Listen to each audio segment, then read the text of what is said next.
conversation right now with one of the writers here at the Standard newspaper, and that is Dominic Omondi, just to pick his mind on some of the key issues to look out for in the elections. Perhaps, Dominic, what is the business community saying in regard to these elections? Thank you, Abby, for having me. Of course, as you've rightly put it, the elections are more likely to affect the economy and the business environment. Mm-hmm. But in this election, we can say there's been a mixed feeling of sorts when you look at some of the indicators. The capital markets looks bullish. Of course, inflation has gone down, and tourist arrivals have been picking up. Whereas, of course, there are other indicators such as Statbic's PMI, which shows that the purchasing power has gone down for most firms. The Kenya Association of Manufacturers are saying that the outlook looks gloomy of sorts because not so many people, not so many manufacturers are ready and willing to go out and do business as usual. So it's a mixed feeling of sorts. But all in all, there's that uncertainty that comes with the election, which still is having an effect on the business environment, yes. So when you talk about the purchasing power has gone down, how significant is this, and what does it mean for people and the ability to buy goods and get services?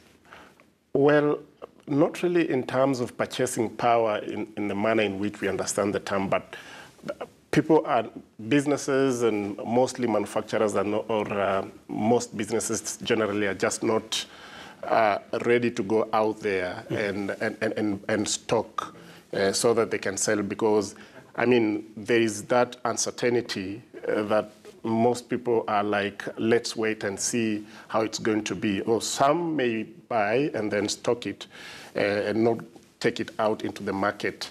That means basically a shortage of some of the consumer products, of course, in the market, probably in the coming days.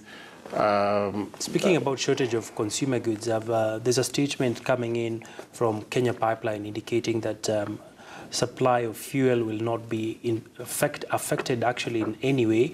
They have reassured the market, saying that supply will continue as normal. There's no need for panic buying. Of course, we've seen other commodities attracting that knee-jerk reaction, especially unga. Yes.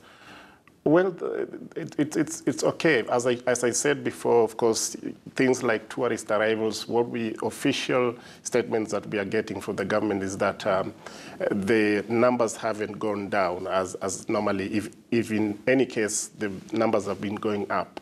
So I wouldn't be surprised when I get a statement like that coming from the Kenya Pipeline saying that distribution of this commodity won't go down or won't be affected in any way. But when you speak to a number of company executives, I mean CEOs and MDs and all these players in the market, the feeling is that of let's just wait and see.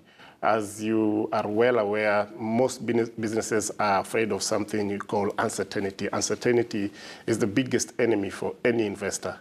So, but as we've put it, it's a mixed reaction of sorts this time around. So, Dominic, perhaps as we head to the end of the interview, looking at the international community, of course, we've seen Kenya has been on the spotlight in terms of our debt to GDP ratio, which the argument is we've exceeded it, and the IMF is on record saying we are tinkering on not some very good areas. Perhaps as we head to the elections, we've not had any strong statements from the international community, especially about the political uncertainty and what it would mean for the domestic economy. Of course, we've heard from the European Union observers and some few international community observers or stakeholders warning about the contest as it's transpiring, as it's coming out.